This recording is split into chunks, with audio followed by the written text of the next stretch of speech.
Hey guys, welcome to another episode of Amber Unfiltered. Today, I wanted to talk to you guys about an interesting topic that I came up with on my way home from a doctor's appointment. Is neglect a generational curse? Let's talk about it. But before I do that, don't forget to like, comment, and subscribe. Also, if you want to cash at me at Amber Unfiltered Show, that'd be greatly appreciated. So, I guess I should give you the backstory first of how I came up with this idea, and then I'll kind of elaborate and give you my points from there.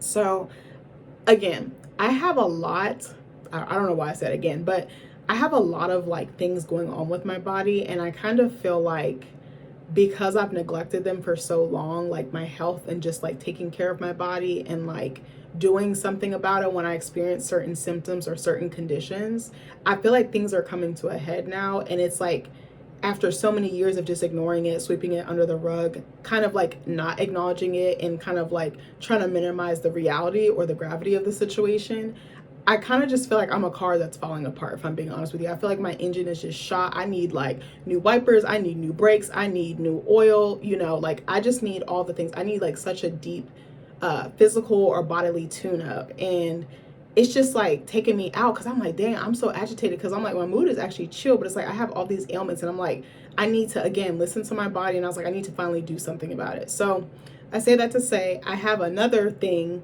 It's not as bad as the endometriosis, or I don't want to compare the two, but it's something that could probably have been managed a while ago, but it kind of will come and then it'll go away and then it'll come back and then it'll go away. And every time it comes, I'm just like, oh, I can deal with it because it usually only lasts for a few days, a couple days, few days, maybe like 2, 3, 4, 5 days, no longer than like a week, right? So I'm used to just dealing with it and just just letting it build, like building blocks or Legos. And it's like, but tear that shit down. Like, don't just go with it. Like, it's a really bad habit I have. And I was like, have you not learned anything from your endo journey? Like, come on now.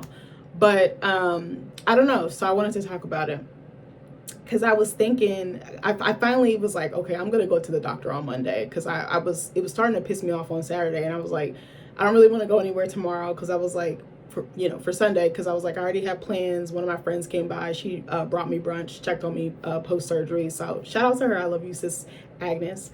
But I was like, I really don't want to go anywhere. I just want to stay in the house. And I was like, I'm going to honor that. Again, we're listening to our bodies in 2026.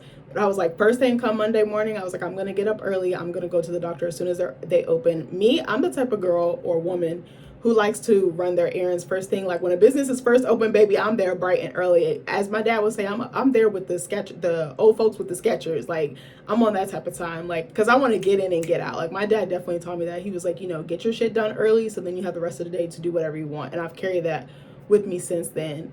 So the practice I went to opened at 8, and I was like, I'm gonna try to get up between 7 and 7:30. And I was like, hopefully there's not too many people in there.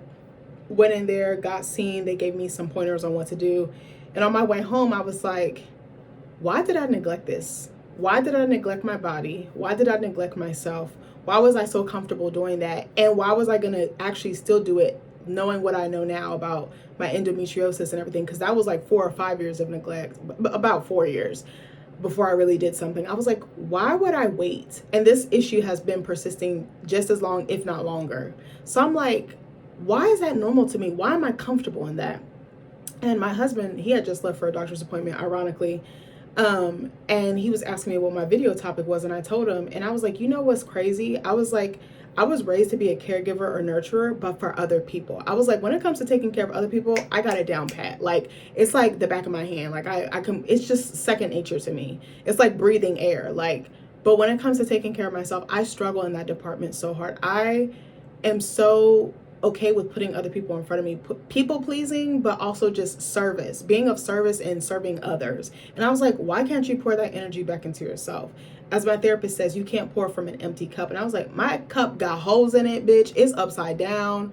Like, it's not collecting no droplets, bitch. But I was like, I feel so run down. I was like, it's starting to affect my sleep quality even more. I was like, it's starting to affect my mood.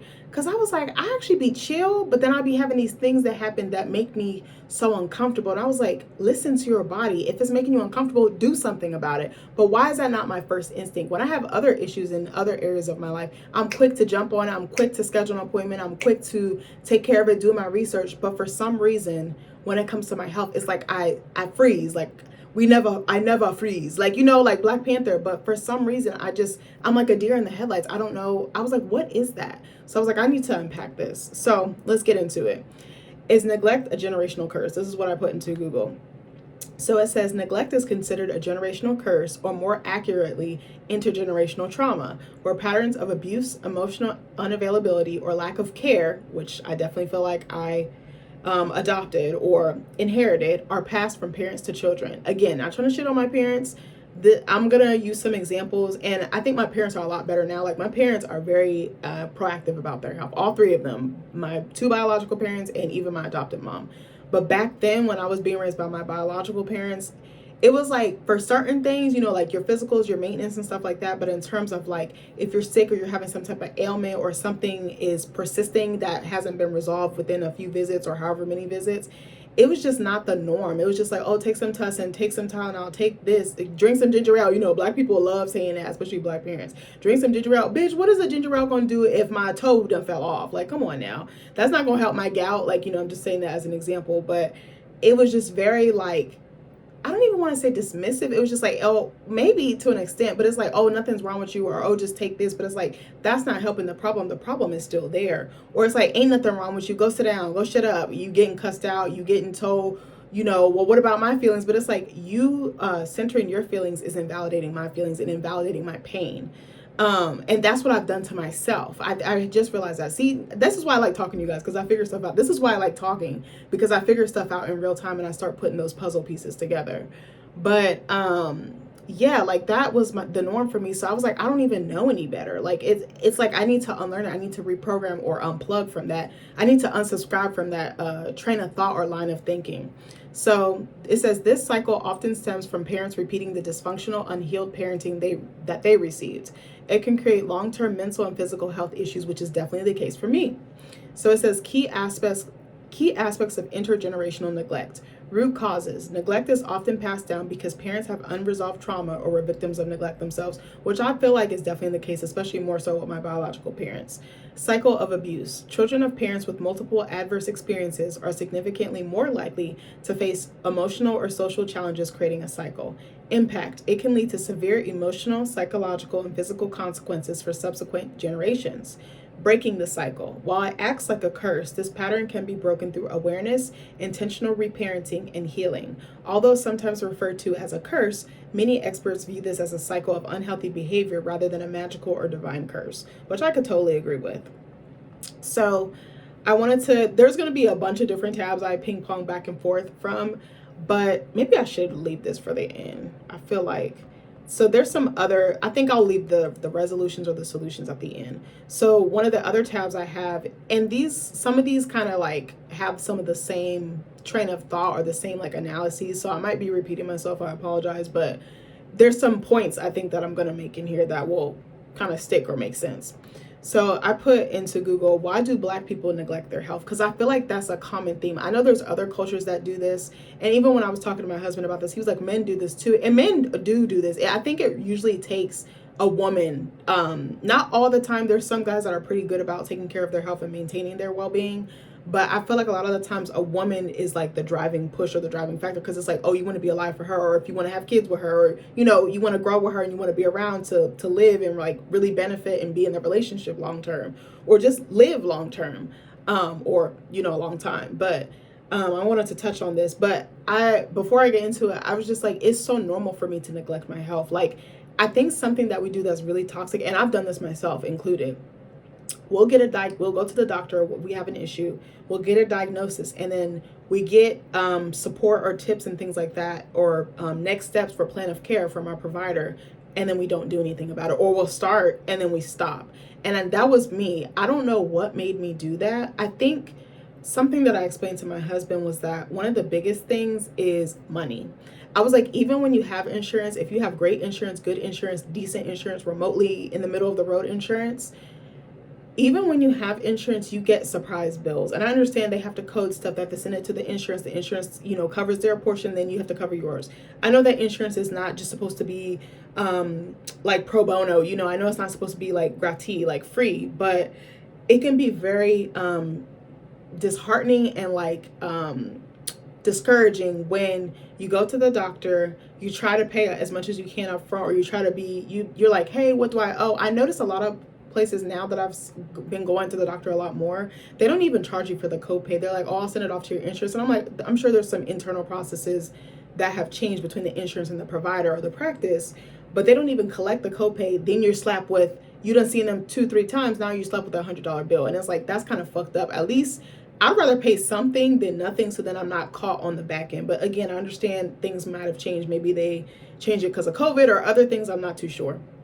But another thing is like, you'll go and maybe if you have to get some imaging done, like an ultrasound, an x-ray, or you need some sort of testing like blood testing or some other elaborate test that's not 100% covered by your insurance, you get a $100 bill here, $300 bill here, $200 here. That's a lot of money on top of like your living expenses, your day-to-day expenses. And don't let you have kids, don't let you, be taking care of someone else financially, or, be in a partnership, or, debt and things like that. Like, it can just get so expensive and it can just pile up and it feels like you can't breathe. And then I feel like it keeps you sort of in this cycle of debt, or the cycle of like almost poverty due to the medical issues. Like, even myself, I'm going through this now. I'm like, bro, I'm not working. I don't know how I'm going to pay for this. But I was like, the second I get any money, whether it's tax money or full-time, I was like, bro, I'm immediately going to be paying all my medical bills, like ASAP, like ace fucking sap. And it's like, it's sad because you should be able to spend that extra money on something for you. Like, I would really love to go to the spa. I've been thinking about going on a cruise this year, and I'm like, the irresponsible part of me, or the part of me that wants to have fun, is like, you really deserve this. This would be healing. But it's like, I would feel like I could breathe in much better if I paid off my debts and then move to the fun and move to, moving about the cabin, so to speak.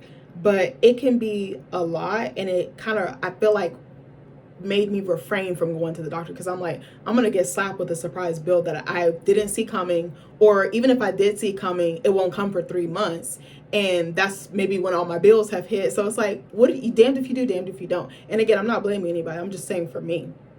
I think number 2 is like, if you have shitty experiences at the doctors or the practice or the facility, you don't want to go back, because you're like, why are you treating me like this? And I think it took me getting older to be like, okay, so if this doctor didn't work for me, go look for another one. Like, you can hear someone say that, but until you get to a certain mindset and you start really valuing your health and prioritizing your health, you're really not gonna, someone can tell you till they're blue in the face, but you have to come to that conclusion and you have to act on that conclusion, if that makes sense. And I feel like I recently came to that conclusion within like the last year or so, maybe like the last 6 months or so, like last 4, 5, 6 months. I've been like, oh shit, like I told y'all with my OBGYN, like it was so bad. And I was just willing to, at first I was like, am I doing too much? But I was like, I don't feel right. Like, again, my body was telling me, my spirit was telling me, like, she ignored you. She dismissed a key part of why you're experiencing the things that you're experiencing with your body. And had I listened, that would have screwed me over. I might not have been able to have kids. It could have developed into something else. Endometriosis, I believe, and again, I'm not a medical provider. I think if you, maybe not endometriosis per se, but something of that, in that realm, if left undeveloped, it can develop into uterine cancer and things of that nature. So I'm like, baby, I'm not trying to have cancer of the cooch. I'm sorry, I'm not.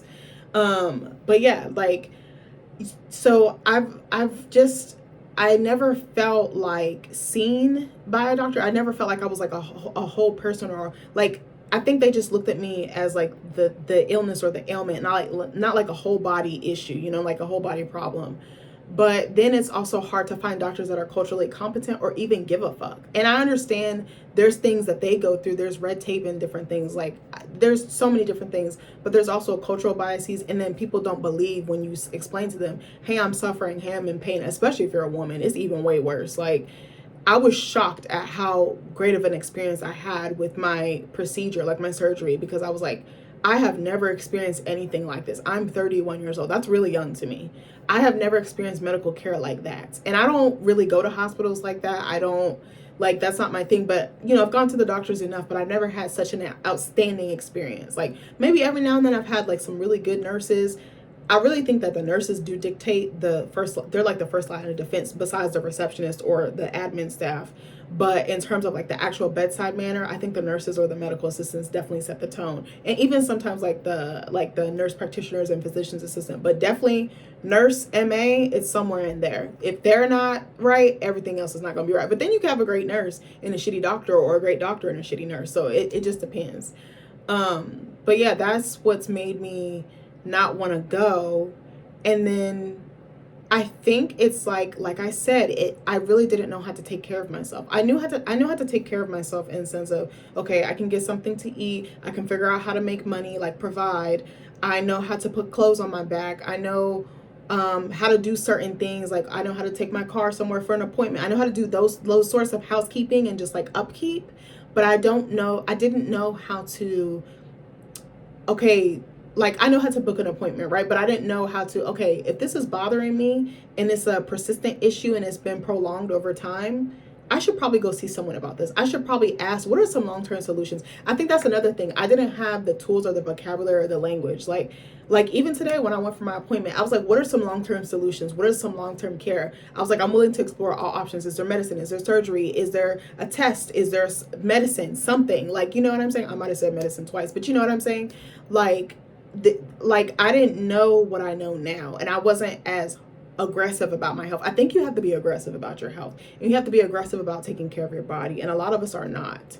We're not taught that, and we're taught really bad or poor habits, or just enough to keep us afloat. But it's like, it's not sustainable, because we're going to collapse or burn out at some point. And I think that's really what's happening with me. Like, I'm okay. I know I'm going to be okay because I've been through so much shit in my life that I'm like, I know I'm going to get through it. And I hate to just immediately say, oh, I'm strong. But I have really good, like, I don't know how to explain it. Like, I know whatever the fuck I go through, I'm going to be okay. Like, because I'm telling you, the shit that I went through when I was younger, it really equipped me to deal with hardship, which is good, but not good at the same time. But anyway, I say all that to say, let me get back to my original point. Hopefully that made sense. So anyway, I said, why do Black people neglect their health? It says health disparities in the Black community are largely driven by systemic, structural, and socioeconomic barriers rather than personal neglect. Key factors, I think personal neglect is a part of it, but I do recognize that there's other, it's kind of like multiple things playing in the background at once. So it says key factors include, but are not limited to, historical and present day medical racism, lack of access to quality health care, socioeconomic disparities, and mistrust of the medical system due to unequal treatment. And that's a key part. A lot of us do not trust providers because a lot of the times they do a disservice to our bodies. They do bodily harm to us. And maybe not physically, but maybe like neglecting to give care, or neglecting to give correct care, neglecting to give correct diagnosis, neglecting to figure it out if they're not sure. Like I told you, the whole thing I went through with my first OBGYN, it was a nightmare. I was so excited to like have some pointers and some steps, and I was doing everything that they told me, and I was so excited that I was getting closer and closer to an answer. And then they just pulled the rug from under me, and then they just sent me on this wild goose chase. And I was like, I'm so glad I decided to look for someone who specialized in this so that I can get an expert. That's the thing. I think a lot of us don't realize we need to get experts. Someone who specializes in it, has good reviews, has good bedside manner, really sees you and sees your condition as a whole body issue, not just, oh, it's one part of the body. Because a lot of the times when you have a chronic illness, it affects your entire body. It's not just one part of your body or one system in the body. It's everything. This condition can cause one thing, that can cause something else, that can cause something else, and it just keeps going and going. So anyway, it says medical mistrust and discrimination, a long history of exploitation. A key example will be the Tuskegee study, which basically I believe that they were infecting Black people with syphilis in exchange for like money and food and things like that for their families. So it's like historically, our trust in providers or the medical field has been weaponized against us.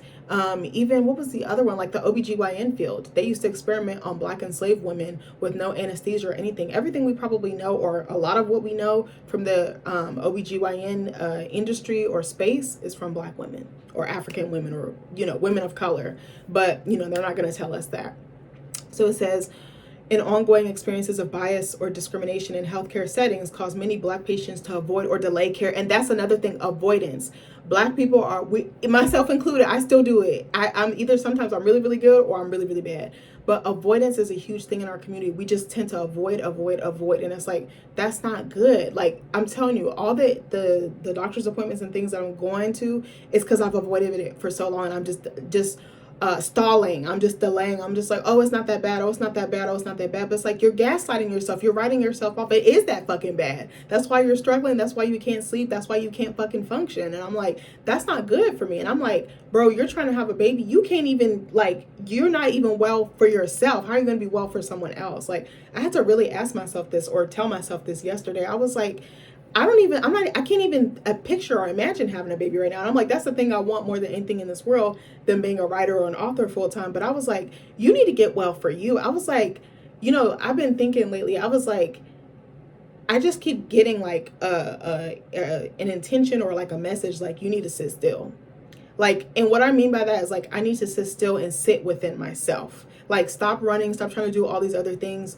Just sit. But also, like, focus on your health. Get yourself regulated. Get yourself healthy. Get yourself well. I think that's the message. I'm like, I thought I had all these ideas. I was telling my husband this earlier. I like started looking at like things to do for like my writing and just like work and school and everything like that, like November, December, because I'll try to look ahead for different events and I'll write them down. And I'm like, okay, I think I'm going to go to this. I'm going to buy tickets for this and try to network and get myself out there. And I had wrote all these things down in my planner, wrote all these things on my like little bucket list and like a note I had on my phone and like my manifestation journal. And when this year happened, I was like, I don't want to do shit. I was like, I don't want to do anything. Like, y'all know I do my Friendsgiving. This would have been my 3rd year. I was like, I don't want to do a Friendsgiving this year. I was like, I'm tired. Like, I'm actually fucking tired. I was like, I don't want to do anything. And I was like, all that stuff I thought I wanted to do, I don't know if I want to do it no more. And I was like, that's perfectly okay. I was like, sitting still. I was like, that's really hard for me to do. And really sitting with my body, taking care of my body, tuning into my body, tuning my body. I was just like, oh. I was like, I think this is going to be like my year of wellness. Like, I literally was like, I just want to be on my Eat, Pray, Love this year. Like, I was like, I don't think I really want to be doing too much. Like, there's some stuff I'm like, okay, I think I want to do that. But I'm kind of just like, I need to really be inward. Why am I going outward? I need to look inward and I need to work on the inner, like healing the inner, but in so many aspects, physically, spiritually, mentally, emotionally. I was like, we got some work to do, friend. So let me keep going. So it says structural and socioeconomic inequities, systemic issues like residential segregation or redlining, higher poverty rates, and lower access to insurance create environments where preventative care is difficult to obtain. And I can say this to say, I've always had really good insurance. I've always worked for, the most part, like full time, always had good insurance carriers. Even when like I was on my parents' insurance, had great insurance, could go wherever, whenever. But I know that is not the case for everybody. I'm not ignorant enough to say that. And I know that insurance is expensive. And if you're already struggling to put food on the table and you're a provider, it can be so difficult to even take care of yourself. And another thing I want to add, I think a lot of these corporate settings make it so they like wire us so that you don't really take care of yourself. You're taking care of them. You're taking care of their business. You're watering their business, watering their dreams, watering their pockets, but you're so drained that you like just don't even have the energy to take care of yourself. You don't have the gall. And I think that was another thing. I think when I took my break from corporate America, because it's been almost like a year and a half-ish, somewhere in there, like a year and some change, I feel like one of the biggest things that I learned was to take care of myself. And like really get on my bullshit and really manage my health and like really be consistent and persistent. Because before I was horrible with going to the doctor. Like if I went, I wouldn't go for like 2 or 3 years. That's not really good. You're supposed to be getting annual checkups. I just didn't care. I was like, I'm not coming back. Or I'll be like, oh, I'm going to do it. And then I just wouldn't. Like, again, avoiding and delaying is so bad. It's like ingrained in us. Also, there's something called resource deserts. So it says predominantly Black neighborhoods often lack adequate primary care physicians, which I didn't know, but I definitely believe. Actually, I was talking to my birth mom about this because she was telling me that my birth mom is from Texas and she's like from a small town in Texas. She was like, there wasn't really any doctors or anything like that. She's like, I really didn't start like actively going to the doctors and being consistent and maintaining my health until I got older and I was in the military. Her and my dad got in the military in like when they were like 18, 19, 19, 20. So imagine in 20 years, you don't know anything else. Like, it's all you know. You just don't know any better. And if you don't have access to it, you can't get it, what are you supposed to do? You just do what you always done. You survive. A lot of us are just in survival mode. We don't, I think when you come out of survival mode, you see how much of a disservice that things and entities and people have done to you. And even you yourself, you participated in it, but it's like been indoctrinated in you. You know what I'm saying? So anyway, did I finish saying that? Oh, I said pharmacies and healthy food options or food deserts, making it harder to manage chronic conditions. And I think a lot of the things that we intake, like racism, code switching, sexism, and things like that, I think they do make us chronically ill. I so definitely believe that. It says systemic racism in care. Black patients are more likely to experience dismissive treatment, like I just told you with my OBGYN, misdiagnosis, same thing with my OBGYN, or delays in receiving life-saving treatments, for instance, EKGs or pain management. I think that's another thing. A lot of us don't know how to manage our pain. We're not taught to. Then we get, I think it's like lack of, we just scarcity, like it's scarce. We get the information, but then we don't know what to do with it. We don't know how to follow up. We don't know how to continue the care after the doctor has given us some kind of guidance or some kind of pointers. Like that's really hard to do if you don't know how to do that. Mental health stigma, and it says in some communities, mental health struggles are stigmatized or viewed as a sign of weakness, leading to underutilization of mental health services. And even though this doesn't go with it, to add to that, I think a lot of us just feel like I just got to take it on the chin. I have to figure it out.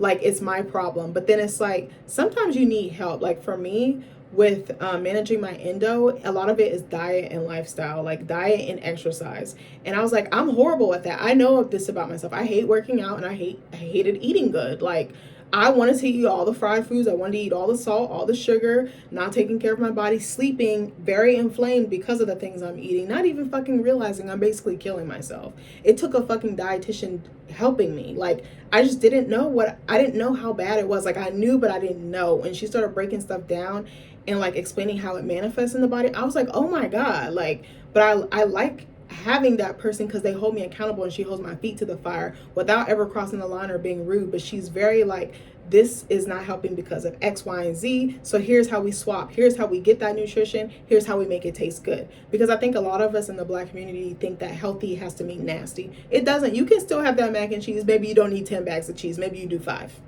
You know what I'm saying? Like, it's just, even now, like when I'm cooking, I'm like, how can I make this healthy? I start reading stuff when I'm at the store. I start looking at the nutritional value. Like, it takes those little steps, and it really does make a world of difference.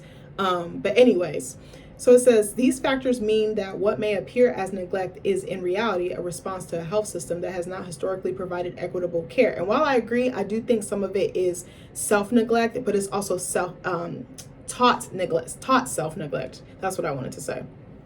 So what was I gonna say? I think this kind of says the same thing.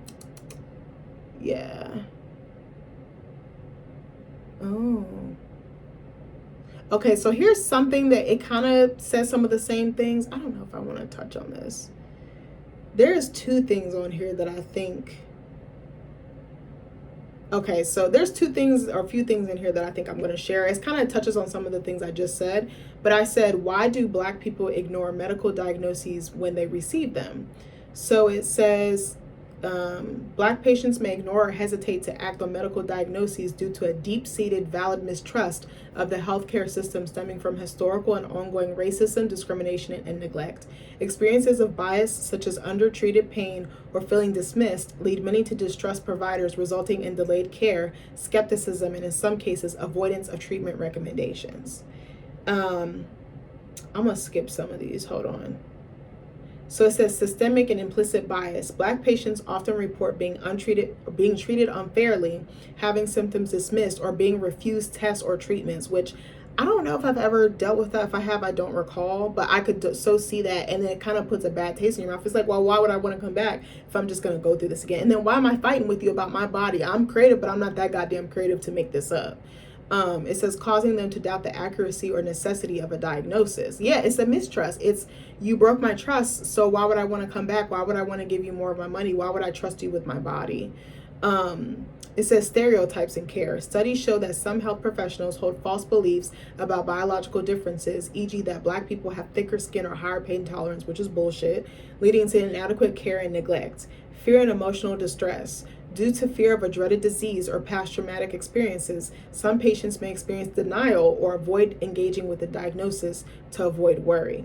It says these factors mean that when a diagnosis is received, it may be viewed with suspicion. I think that's a big part of it, rather than as a trusted, objective guide to treatment.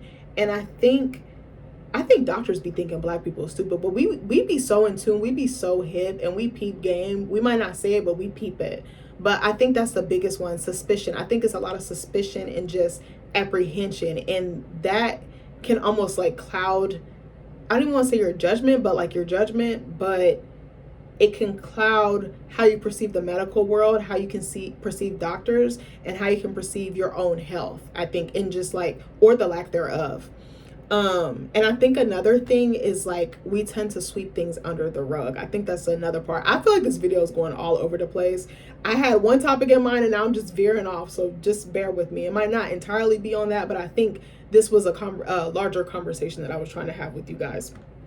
So I wanted to touch on a few other things. I said two, but I see 3 tabs that is open, so just bear with me.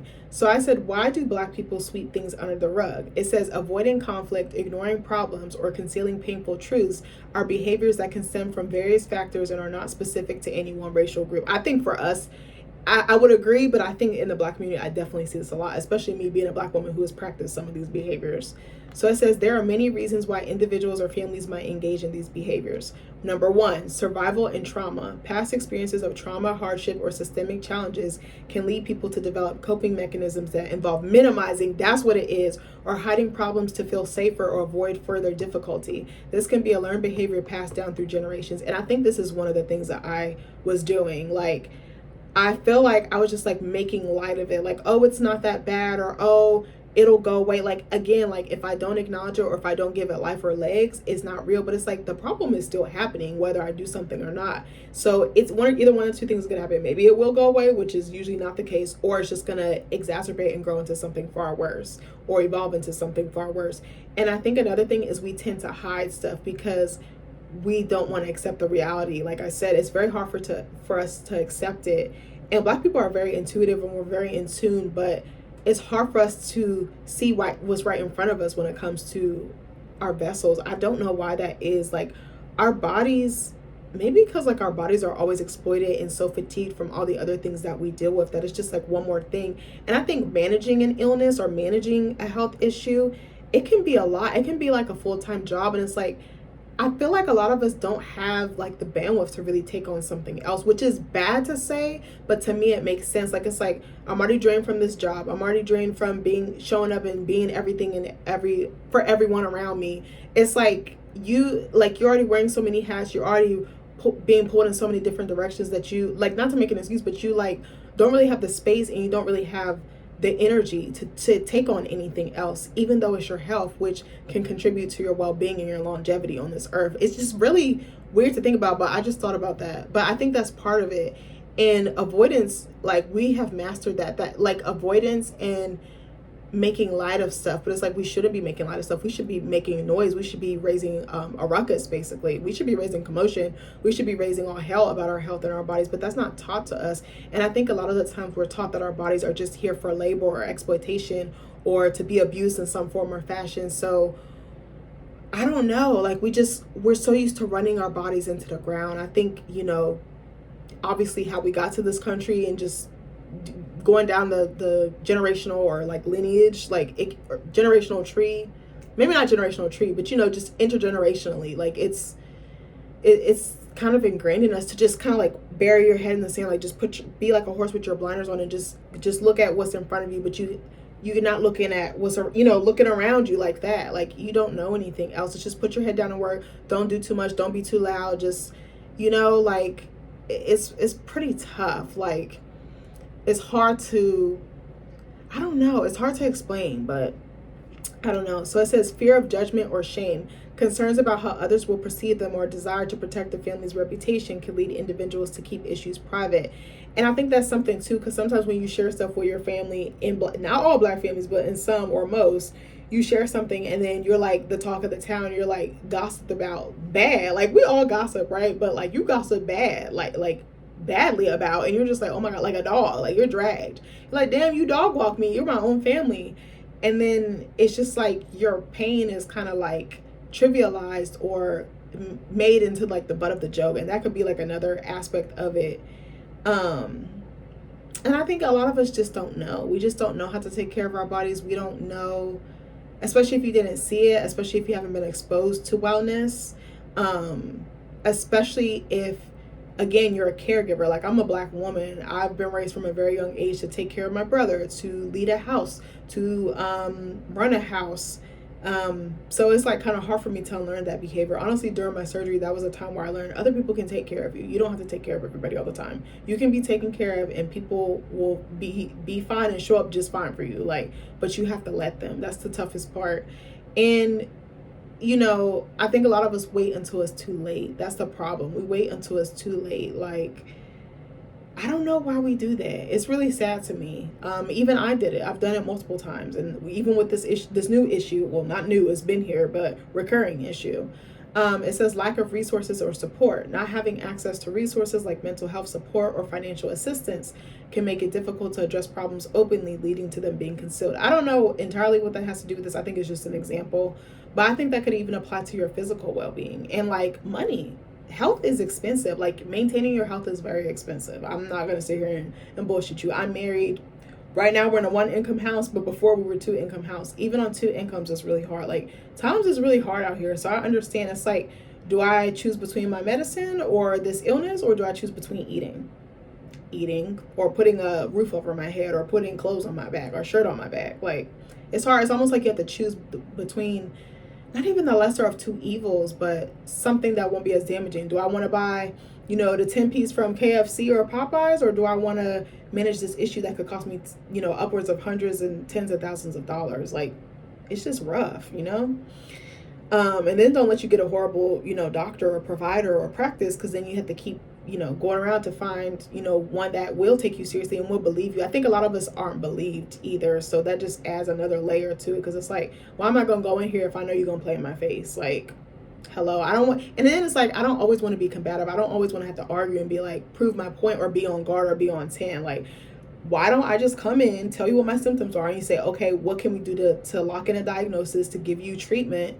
and move on from there? Like, tell me what the fuck I gotta do. I'm gonna do it, but you gotta be real with me, and you gotta see me as a whole person and not just assume based on your perception of me. You know what I'm saying? So it says, cultural or family norms. Some families or communities may have norms around privacy or emotional expression that discourage open discussion of difficulties. And that's another thing. A lot of us are isolated in our health, like our health issues and our health scares and our health challenges. Like, for so long, I didn't really tell anybody what was going on with me. My husband was the only one that knew. And then I was like, why is that? Because again, that was normal to me, to just deal with it silently, deal with it behind closed doors, battle it privately. But to me, that's not really helpful. That's not really, I feel like one of two ways. I feel like there's no nobility in that, because then you're dealing with it alone, and then you're bearing the brunt of that alone. It's very heavy to carry any illness, chronic or not, like any condition, anything that, is going to take some time to resolve or work through or restore or heal. Like, that's really, really tough. Like, I need my tribe. I need my village to show up and show the fuck out. Like, I need them in numbers, I need them to be mighty. And I went back and forth with myself, and I was like, I'm going to share. And I started sharing with my entire family, and I was like, this is shocking. Even the day before my surgery, because I hadn't even told like my extended adopted family. I had just told my mom, and she was the only one that knew. I don't know if she had shared with my aunts or anybody, because I know she's really close with her sisters. But like, the day before the surgery, because I was just going to go to surgery and not tell my family, like, at all. I was like, my mom might have maybe told my brother, because obviously they live together, but I was just not going to tell them. And I was like, why would I do that? They're my fucking family. But to me, that's normal. Like, just deal with it quietly, like, shut up and shape up or ship out, like, type of behavior. And just very like what happens in the house stays in the house. That was my mentality. And I was like, but they're your family. Like, it was so weird for me. It was like a push and pull. And I kept wrestling with it, like, leading up to my surgery, like a few weeks out. I was like, should I say something? And then finally I did. And they were so receptive. And I was like, why didn't I do this sooner? Like, but that's all I know.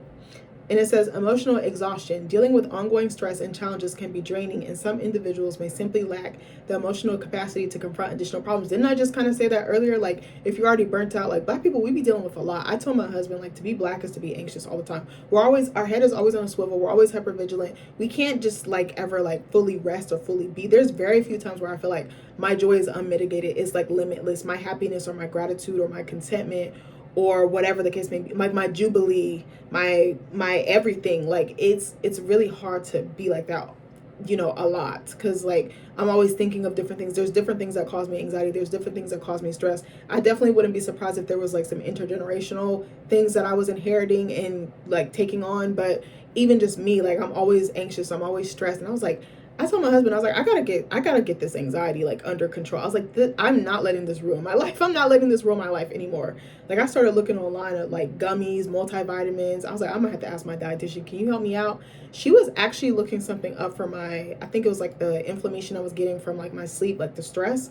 And I think she said something about like cold cherry juice. She was gonna look into it, was supposed to help with inflammation, like from like sleep stress or like poor sleep quality. And I was like, okay, but I was like, I might need to get medicated or something, because I was like, what I'm doing is not working, so bitch, you need help, like, you know. But it was just like I was just gonna let it. Okay, I can't sleep. And I was like, so you want to go 30 more years not sleeping worth a damn? I was like, you want to go 30 years having an attitude? You want to be snapping on your kids, snapping on your husband? Like, no, bitch, I want to be happy, and I'm gonna be happy, like, you know what I'm saying? So anyway, it says these behaviors, while sometimes intended to protect, can have negative long-term consequences. Unaddressed issues can lead to increased stress, anxiety, and difficulty resolving problems in the future. Modern approaches to mental health and family dynamics often emphasize the importance of open communication and seeking support when needed. And that's another thing. A lot of us, again, go it alone. Even if we have people around us that we trust, it's very hard, I think, to be vulnerable when you're black. I really do think it is, because you're taught like from early on that your family is like, they're like the source of your support, but they're also the source of your pain. Like, I think a lot of black families, like, we tend to roast, we tend to mock, we tend to trivialize and minimize. And that can be, I think being roasted and like being joned on teaches you how to have a tough skin or a thick skin, but then at the same time you feel like you can't open up, you feel like you can't really share. Again, you feel you have that I'm a lone wolf mentality. I still have that mentality, and I'm married. I've been married, this is my 4th year going into marriage. Like we got married in November 2022. So in the fall it'll be 4 years. I still think and move like I'm by myself. It's so bad. I'm like, you have a whole ass husband. He has to tell me all the time, like, I'm here, like, utilize me, use me. And I'm just like, oh, I feel bad, because I never want to be a burden or inconvenience to someone. Like, I've always felt like that since I was a kid, and I was like, I don't want other people in my life to feel like that. But he's like, no, I want like, put it on my shoulders, like, let me carry it. But it's hard for me. It's really hard for me to trust people. It's really hard for me to let my guard down. And I was like, I know that's some shit I have to work out. There's nothing he can really do. I have to come to that, again, I have to come to that conclusion on my own. And when I do, then I'll be able to receive it, and it'll be like more reciprocal, you know? Because I'm just so used to taking care of him. I'm so used to doing for the both of us and just our house, that I don't know how to rest. I don't know how to be soft. I'm just tough, survive, get it done, knock shit out. Like, it's like militant, like a soldier. I just be moving like I'm a soldier. And I'm like, I don't want to move like that no more. It's stressful. It's burning me out, bitch. So, I guess this is like the same thing. Oh yeah. So this one, I guess, is similar, but I still want to touch on it. Sorry, this is a long ass video. I was not expecting it to be this long. So it says, why is it normal to ignore our problems in the black community? Ignoring problems within the black community is often a normalized survival mechanism rooted in systemic racism, intergenerational trauma, and deep-seated distrust of institutions. A keep quiet culture, which is what I was explaining earlier, stigma against mental health care or other health care, and the pressure to appear strong, or the strong black woman, strong black man trope, lead many to suppress issues rather than seek help.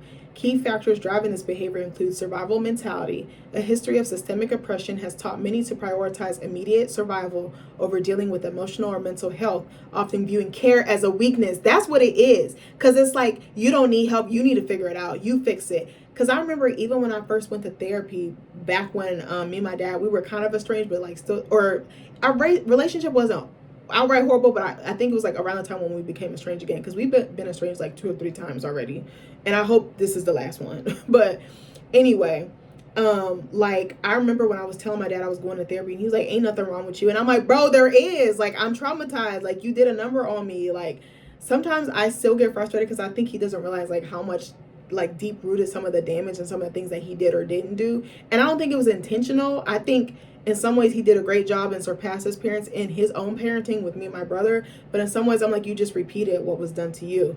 And even when he came up to visit me, I'm not going to repeat too much of what was said, but he was sharing some things with me. I was like, bro, this is a repeat of my childhood. So I was like, oh, he had the same experience with his parents, and he passed it on to me because he didn't see any other examples. He didn't know any better. He didn't know, he did and he didn't. You know what I'm saying? But I just remember like asking for help like outward help or outsourcing help, that was seen as a huge no-no. You don't do it. It's like you buck the fuck up, you pull yourself up by the bootstraps and you figure it out. But it's like sometimes I need help. That's why I'm saying even with my eating and like managing my endo and PCOS, a lot of it, again, I said, is diet based, is exercising, all the things I wasn't doing. Having my dietitian, it's like having a friend phone a friend, you know, like even though she's not my friend, but like we're friendly, she has my best interest at heart and she checks on me and she holds me to it. That's what I needed, because I was like, I can't do this by myself, because I would try and then I would immediately fall off, or I would stop doing it, or I would say I'm going to do it, but then I'm not actually doing, like, oh, I'm going to work out, and then I wouldn't work out. But now that me and her, and she would set goals for me. I'm very much goal oriented. And it would be like in the Nourish app, because that's what I use. And she would set little goals, and they would have like little stars, like, oh, walk 45 minutes today. Oh, find some healthy breakfast options. Oh, do this. And it's like getting me those building blocks so that I can take the ropes and start to do this by myself without her assistance. But it's like, I need to be taught. Even in therapy, they're teaching me. I'm the student and they're the teacher. Like, I don't know how to manage all these big feelings, the stress and the things that I deal with. I have very complex, I have PTSD. I have very complex PTSD, and I have a very trauma-informed history. I don't know anything else. All I know is fight. All I know is fight. Instead of fight or flight, it's just fight and survive. That's literally all I know. I literally have to keep telling myself, you are not in survival mode. You don't have to do all the things that you were doing before. You can rest, you can sit, and you can just be. But it's very hard for me because my mind is somewhere else. The trauma is like, no, bitch, you're back here. You're back in 08, even though you're in 2026. But it's good to ask for help. I think that's another thing. It's very taboo in the Black community to ask for help. It's like, oh, you couldn't figure it out. Oh, you like something's wrong with you. But it's like, to me, asking for help, my old therapist used to say, asking for help is one of the best things you can do, because it means you care and you want to get better, So it says cultural stigma and taboo. Mental health is frequently stigmatized. I even think taking care of your physical health is, because a lot of us, again, tend to ignore, tend to sweep under the rug.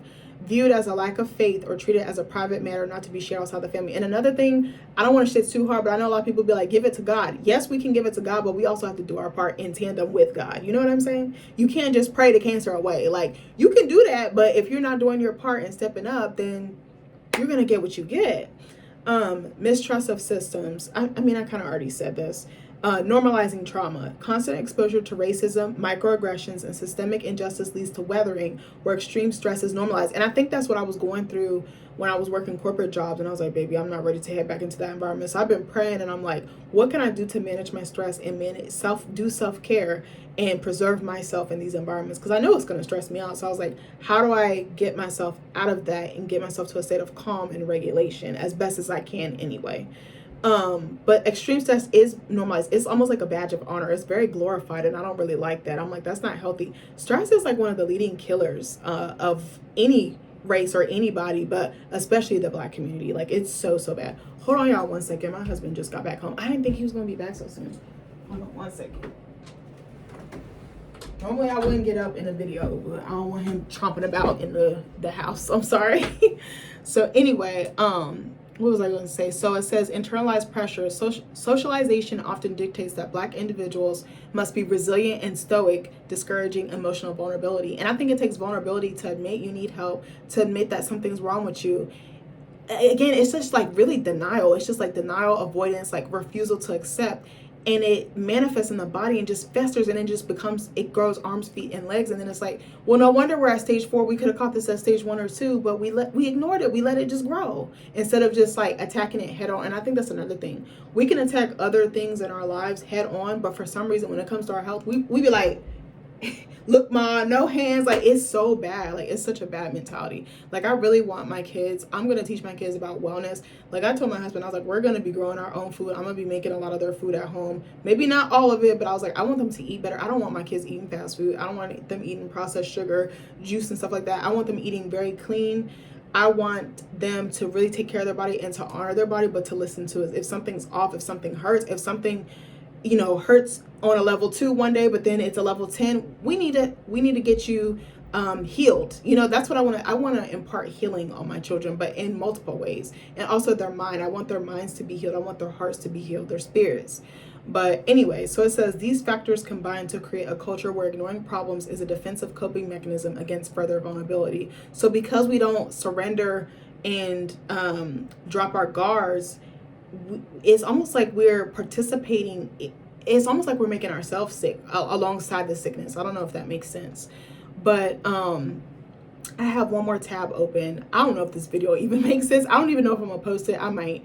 But I have one more tab, and it says how to work through self-neglect you were taught as a child. So working through childhood taught self-neglect involves consciously unlearning, which I'm in my unlearning phase, harmful patterns by fostering self-awareness, validating your own emotions, and nurturing self-compassion. Key steps include identifying personal needs. And I think a lot of us don't know how to ask for what we need, how to even articulate or vocalize what we need. That's a big part of it because we're stunted. We're taught how to provide in some ways, but emotionally, I feel like a lot of us are emotionally stunted because we didn't get that emotional support growing up. So then we try to partner up and find those connections when we get older, but then we don't know how because we were never taught, we were never shown, and then our needs were dismissed or shut down or gaslit or minimized. And it's like I have to cater to the authoritative figures or the authority figures' needs, but then my own needs are neglected, and it kind of keeps you stuck. Like sometimes, even though I'm 31, I feel like I'm still like 12, like sometimes mentally, like not in a bad way or emotionally, because I'm like, this was about the age when I was told like your feelings don't matter, like do what I say to keep the peace. And like me and my friend Agnes were talking about this yesterday when she came over. Like we were talking about how basically you learned from an early age, and she's African, she's Liberian, and I'm Black. So, Black, like in the diaspora, across the diaspora. But like we figured out very early on, I don't remember the exact age. I said 12 as an example earlier, but we don't remember the exact age. We just knew that like showing vulnerability, showing your emotions, trying to express your emotions and trying to say, hey, this hurt me or this made me feel this. Don't do that. You get your ass beat, you get cussed out, you get degraded, you get told, oh, your feelings don't matter. Like, just shut up and be here, cook, clean, earn your keep. And it's like, you should be lucky to be here. And that's another thing. Like, you should be lucky to be here. Just be happy with what you have. So it's like hard to ask for more. You're told don't ask for shit. Just be happy with what you have. Be happy with less. Be happy with exactly where you are and exactly who you are. Don't you dare ask for more. Don't you dare want better. Don't you dare try to even research or ask you're not allowed. Like, curiosity was not allowed. And we also talked about how like you don't even know like your identity because someone's carving it out for you, and it's like you have to fit this exact mold or template. So then when you get older, you're like, I don't know what I like, I don't know what I dislike, I don't know what I need. That I read something, I was reading Rashona Landfair's book the other day, and she was talking about how she didn't know how to identify her needs. And that's me. I'm like, sometimes I don't know what I need, and I'm like, why is it that I can spot that for other people? I'm so wise and can figure shit out for other people, but for myself it's like a big ass question mark. It's like I'm like, oh my God, why is it so hard for me? But it's like, because I really wasn't given the space to do that. And you learn how to make yourself small and you cater and tailor yourself to people, but then you cut yourself down. You're just like left in itty bitty pieces. And I think it shows up in the way that you take care of yourself. We think of caregiving as, okay, you have a hot meal, you have clothes on your back, you have a roof over your head. That's literally what's been drilled into us from very, very young. And you should be so happy to be here. You should thank your lucky stars that you're here. It's not, okay, you're here, how do we sustain and preserve you being here? So then it's like, it translates when you go into medical spaces, you don't know how to operate, you don't know how to navigate, you don't even know what your options are, and you don't know that even if something, some bedside manner or care is given to you that doesn't meet your needs, you don't know that you can ask for better. You don't know that you can demand or require better. It's not taught. You're taught from early on, don't ask for nothing, don't expect the creme de la creme or cream of the crop. But then you get older, you're like, hold up, I can't ask for more, I can't ask for better, and I can receive better, and I should get better. Like, you just don't know what you don't know. So anyways, so it says key steps includes identifying personal needs, setting boundaries to stop self-sacrifice, and seeking professional therapy to heal deep-rooted trauma. And that's another thing. A lot of us sacrifice ourselves for other people, but then they wouldn't do the same for us because we're taught, oh, you should just do like it's like you're trying to make your parents happy, you're trying to please them, you're trying to get their approval, you want their love. But a lot of us were raised on conditional love. I don't think a lot of us were raised on unconditional love, unfortunately. And I think it reflects, because the love was conditional, we tend to love ourselves conditionally. I think that's what a big part of it is. It's like, because I feel like a lot of the times I didn't love myself, like, because I feel like if I loved myself sooner or more, I probably would have taken care of myself sooner or more. You know what I'm saying? So it says key strategies for healing. Develop emotional awareness. Actively label your emotions and needs, as childhood neglect often leaves adults disconnected from their internal experiences. And I definitely feel like that. Now I'm able to name exactly how I'm feeling. I was thinking about, I had a session the week I got my surgery, and I was talking to my therapist, and I was able to articulate exactly what I was feeling. And I was going through a lot at that time. I was very stressed. I was grief stricken. I was like crying a lot. I was very angry. Like, I had a lot going on that session.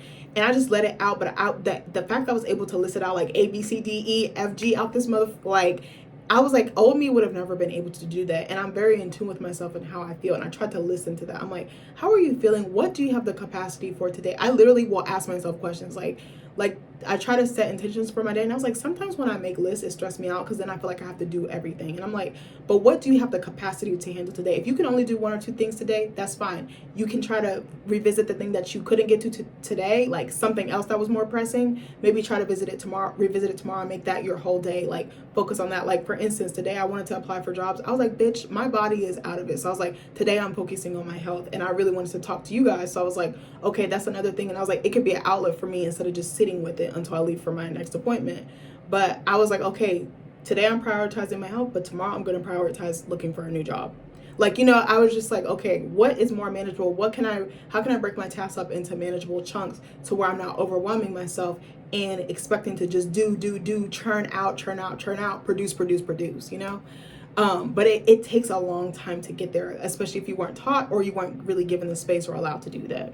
So it says practice self-compassion, which I'm still fucking learning. Treat yourself with kindness, replacing self-criticism with gentle nurturing, recognizing that your ingrained habits are not your fault. And this one is really challenging for me, because I'd be like so hard on myself. And I was like, why am I so nice to other people but not myself? I was like, that doesn't make any sense to me. Like, you should be just as nice to yourself as you are to other people. Why can't you exercise that kindness, that grace, that graciousness? Like, I was like, I don't understand. Why are you beating yourself up? Why are you talking to yourself? Like I literally would be asking myself, I'm like, could we have like looked at that another way? Could we have voiced that a different way? Again, it takes consistency. You have to really check yourself, and you might backslide. That's just par for the course. So again, it says identify and meet needs. Start small by recognizing your own needs, e.g. rest, nutrition, emotional support, and taking steps to fulfill them. Because again, a lot of us, we don't have that follow through. We don't have that action piece. We can know something, but then we won't actually do it or implement it or put it into place. And that's another thing we need to be better about. But it takes time. And it takes practice, honestly. The saying practice makes perfect. This is one of those instances where practice does indeed make perfect. So it says challenge limiting beliefs. I kind of feel like I'm in this phase in my life. Like, even before I left the coffee shop, me and my boss would talk about this a lot. I was like, a lot of the times we just take what's handed to us. And I'd be like, no, ask questions. Why is this? I'm not just going to take your word just because you said. Like, I need to do some research. I need to ask some follow-up questions. Like, and it's not to be rude. It's like, but is this really real? Or can I get something better? Is there a different solution? Is there a different way, a method, a path? Like, it says acknowledge that the beliefs you were taught, such as my needs don't matter, are not objective truths. Because I definitely felt like that growing up. I felt like my needs didn't matter. I felt like my voice didn't matter. I felt like what I wanted didn't matter. And I knew not to ask for anything. I knew not to ask for anything extra or even anything I like a slice of pizza or cookies. I remember I thought it was a huge flex that I didn't ask for stuff. Even before I got adopted with my biological parents, I would ask for stuff, but it wasn't a lot. Like, it'd be like Christmas or the holidays. Like, I feel like those are the times where you could splurge, right? Or, if you really find something, or like a special moment, like a graduation or something, or if you just find like a really cute gift or something thoughtful or sentimental for that person. Sometimes I buy people gifts and there's nothing going on. I'm just like, I saw this and I thought of you, so I just bought it. Like, me and my friends are like that. I do that with my family, sometimes with my husband. It's just random shit. I'm just like, I just thought this would make you smile. And my husband does it for me too, and my friends as well, and family. But like, I used to be like, oh, I don't ask for anything, I'm very low maintenance. And I'm like, no, be high maintenance, bitch. Like, or maybe not high maintenance, but I was just like, I thought it was a flex. And even with my adopted mom, I was like, I don't ask her for anything. I don't really do, like, But I was like, why don't I? And I was like, then that gives an error, an assumption that, oh, you're good, you don't need anything. But it's like, that's not true. I do need stuff, but I'm not asking, I'm not requiring, I'm not demanding that. So there's an assumption and a air or energy out there, but it's like, no, you need to pull that back, and you need to start articulating and letting people know, hey, can you show up for me? Hey, can you hold space for me? Like, if you don't, they're not going to know any better. And I feel like a lot of the times with oldest girls, especially in Black families, there's a misconception that we're good, we don't need anything. No, we be needing shit, we just not going to say anything. And it's like you're almost your own lifeline. You the lifeline, you the raft, you the fucking buoy, you the life jacket. Like, but it's like, no, y'all could throw me something so I don't drown. Like, I be drowning over here, y'all just don't know. So it says, stop excessive sacrificing. Cease the pattern of constantly compromising your own well-being for others' convenience. That's what I've been doing a lot of. My therapist has been on my ass hard about this. But I've been doing that. I'll be like, what do I want? What works for me? And then I'll say no in a heartbeat. Like, my husband be so mad. I'll be like, no, fuck ass no, hell ass no. Yeah, fuck your mama no. Like, I'm just like, I don't want to do that. Like, so I'm not going to do it. Or I don't have the energy. I don't have the space. I don't have the mental capacity. I don't want to fake it. And another thing, don't explain yourself. Like, I used to over explain and be like, oh, I need to explain because people don't care. I was like, I'm just going to, no, thank you for the invite. I can't make it. That's all you got to say. You don't have to explain nobody to nobody, nothing. Like, you don't have to explain nothing to nobody. Like, people understand you can't make everything, you can't be everywhere. Sometimes you need time for yourself, you need time to recoup. And sometimes I get overstimulated if I'm around too many people, especially if I'm already in a mood or I'm already feeling like distance or guarded or like dissociating. Like, I can't do it. That's the worst time because it'll be all over my face. Like, I can't even hide it. It says, seek professional help. Consult a mental health professional to address the underlying trauma, as neglect often leads to complex long-term effects on mental health, such as anxiety or depression. Long-term healing. Build resiliency. Overcoming these patterns strengthens your ability to handle future stress, which I agree. Rebuild self-worth. I think that's a key one, and I think I'm there right now. Understand that your feelings and desires are valid and deserving of attention. Because I always have to, I'd be like, do I deserve this? Am I worthy? But I'm like, that's not my business. This person wanted to give this to me, so I'm just going to have to receive it. Because it's very hard when you're the giver to be on the receiving end. But I don't know. I know this was a long ass video. I definitely believe that neglect is a generational curse or a generational trauma that we tend to inherit and we tend to pass down without even realizing it. And we also see how our parents take care of themselves or don't. So if our parents are neglecting themselves, our grandparents, our aunts, our uncles, our cousins, or people that were close to around us, you don't know any better. Like, until you get older and you might be getting exposed to other points of view and other lifestyles and, wellness. You really, again, you don't know what you don't know. It's kind of just like the blind leading the blind, or just like Stevie Wonder. Like, you just can't tell. I joke, but I'm serious. Like, you're like a horse with his blinders on and you don't know anything else. Like, you're like, oh, I've been eating PB&J, but really I could have had steak this whole time. Like, I'd use that as an example, especially for trauma. But I don't know. I do think that it is. I'm trying to do better about it. And I was like, now when I have an issue, I'm going to address it head on. I'm going to, even if I can't get it that day, that week, I was like, at least making an appointment set. Because I feel like making an appointment for a health issue kind of holds you to it, because now you have to follow up. But then it's the after part. It's the aftercare. It's like you have to do your part. It's like the doctor is handing you the baton, or the nurse is handing you the baton. Now you gotta run with that bitch. You gotta head to that finish line. You have to head to pit stop, something, like, you know what I'm saying? But I do think that it's a really bad trait we have in our community, but I think it's a learned behavior. I think it's unfortunately, like I said, intergenerational, and I think it's going to take a lot to correct or reverse it or work through it. But I do think that it can be worked through. I hope you guys are not neglecting yourselves. I hope you're taking care of yourselves. Hopefully my videos get you inspired to do your wellness checks, and not even your wellness checks. If there's something going on that's, again, like I said this so many times in this video, if something's persisting, something doesn't feel right, something feels off, or even if it's something you've never gone to get checked out, start getting it checked out. Do those tests. Be committed to your ultrasound. Schedule your appointments.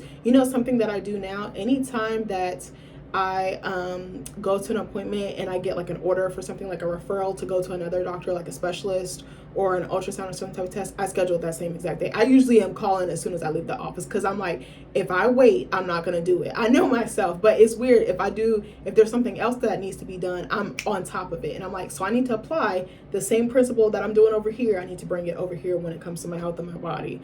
And that's a trick that works for me, or at least I try to do it within, if I can't get to it right then and there, I try to do it within like the next day or so, or that same week, at least that same week, if it's not the next day. I'm very big on that, because I'm like, again, it's holding me to it. Now I have it on the calendar. Now I'm taking some steps. And the thing is progress is not linear, and sometimes you might have to take multiple steps. You saw me with the OBGYN. It took me a little bit, but I finally made some traction. I made some headway, got some surgery. I'm recovering now. But sometimes you get a diagnosis, sometimes you might not get a clear answer, and that's okay. You have to be patient too. I think that's another thing. Be patient, be gracious. And again, if a doctor's not giving you what you need or suiting your needs, you're more than welcome to find another doctor, someone who cares and someone who's on top of it and cares just as much as you do. But yeah, I think that's another thing. And just also doing research. I love doing research, which is bad because then you can psych yourself out. But just looking up some general things about the condition, looking up symptoms, how people work through it. Sometimes I'll be looking on Reddit and I'll be finding some good information, but Reddit can be a cesspool at times. So just exercise caution with that. But learning all you can about the disease, educating yourself. I know we say this all the time, but it does empower you because you go to your appointment knowing more than you did the first time or the second time that you went in there. And also knowing your body, knowing exactly your symptoms. Sometimes I'll write down my symptoms on my phone. Sometimes I'll write questions down for my doctor before I go to the appointment. My old boss, I think I said this in one of my other videos. I remember when I was going to the first OBGYN before I switched, and she was like, you can set intentions before your appointments. Like, this is the goal, this is the agenda for today. And I actually did that for one of my appointments, and it helped me, and it gave me a clear pathway, and it gave me a clear intention and energy for that appointment.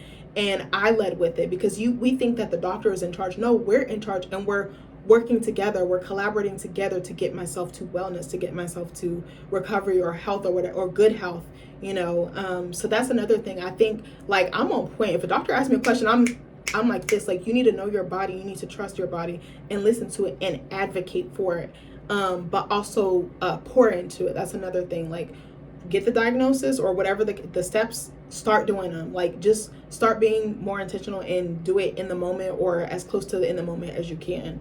Those are things that have helped me and have made me on point. I also set calendar reminders for all of my appointments. I usually set, like, if I had an appointment tomorrow, I would have set one for today, like around dinner time, just to flag it, even though I'm usually pretty good about remembering. And then I'll set one for the morning and then like an hour or two before I need to go, just so I can remember. We're human. Sometimes we forget things. Sometimes dates get mixed up and things like that.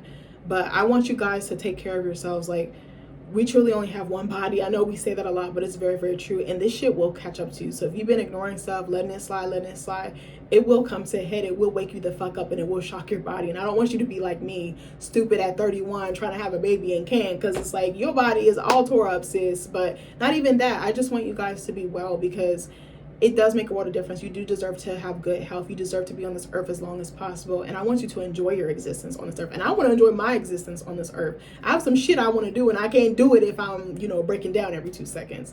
But anyways, thank you for coming to my long ass TED Talk. I'm so sorry this video is long as fuck. I hope you guys took away something from this. I hope you like the content. I love you guys, and I'll see you in the next video. Bye.